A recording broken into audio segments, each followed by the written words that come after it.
आप बताइए क्या क्या पूछना चाहते हैं आप सुन ही रहे हैं। मैंने सुन लिया। आप पहले प्रश्न पूछिए तो हम उत्तर दें।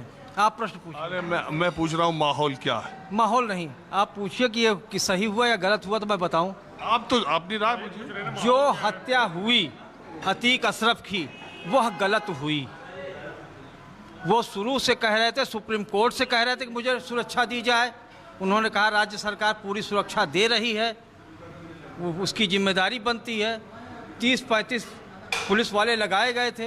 रात को तबीयत खराब होती है, वहाँ 5-6 पुलिस वाले 7 पुलिस वाले उनके साथ रहते हैं।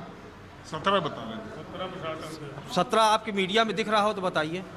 वो 40 बता दें कि 40 थे। 40 अगर सरकार ने कहा तो 40 उनके साथ थे। देखिए ऐसा है, आपकी मीडिया ने 40 को गिना। देखिए मैं बताऊं, कैमरा लेकर सारे मीडिया वाले थे। इस देश में आरुषि के मर्डर का आरुषि मर्डर सुनिए।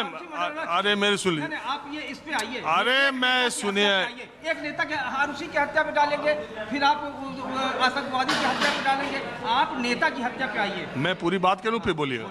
इस देश में आरुषि मर्डर का, 2020 क्रिकेट का हर आदमी एक्सपर्ट है, उसका अपना एक व्यू है। वैसे ही अतीक अहमद के ये वीडियो आने के बाद सबकी अपनी अपनी थ्योरी है। कुछ तो यहाँ तक थ्योरी निकाल दिए कि अतीक अहमद ने ही गोली चलाने का इशारा किया। अब इस देश में चींटी के सामने अगर आप उंगली रख दें तो चींटी भी अपनी जान बचाने के लिए रास्ता बदलती है।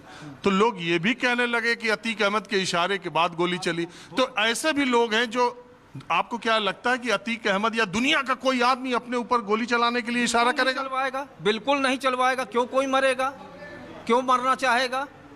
क्यों मरना चाहेगा? इसीलिए मैं आपसे कह रहा हूँ, लोकप्रिय नेता था, 5 बार विधायक हुआ, फूलपुर जहाँ से नेहरू जी जीतते थे वहाँ से वो सांसद हुआ है, तो उसकी लोकप्रियता थी और नेताओं की अपेक्षा उसकी लोकप्रियता थी। कनपटा पे पिस्टल सटा के वोट नहीं ले रहा था। एक एक घर में जाकर के ये नहीं कह रहा कि तुम्हारे घर की बहन बेटियों को हम उठा ले जाएंगे अगर वोट नहीं दिए तो। ऐसा कह के वोट नहीं लिया, जिताया है।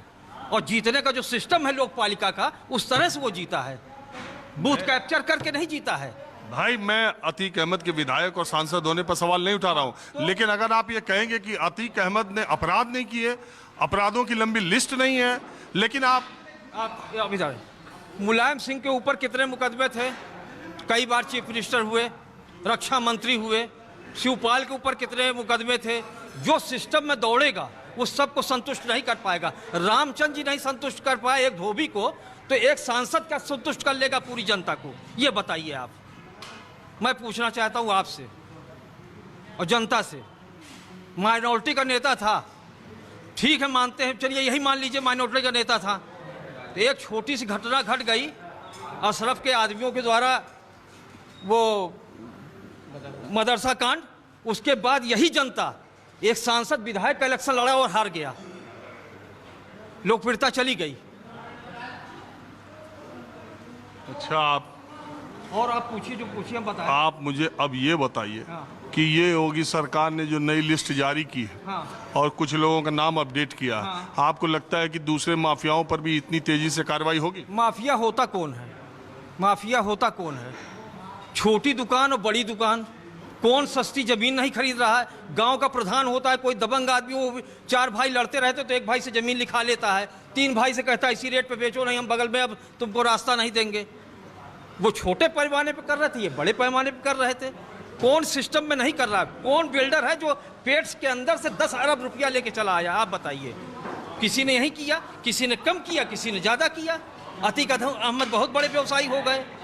माहौल क्या है, हमें बस आज इतना ही। अगले एपिसोड में किसी दूसरी जगह से फिर मुलाकात होगी। कैमरामैन उमेश सिंह के साथ राजीव रंजन, न्यूज़ 24 प्रयागराज।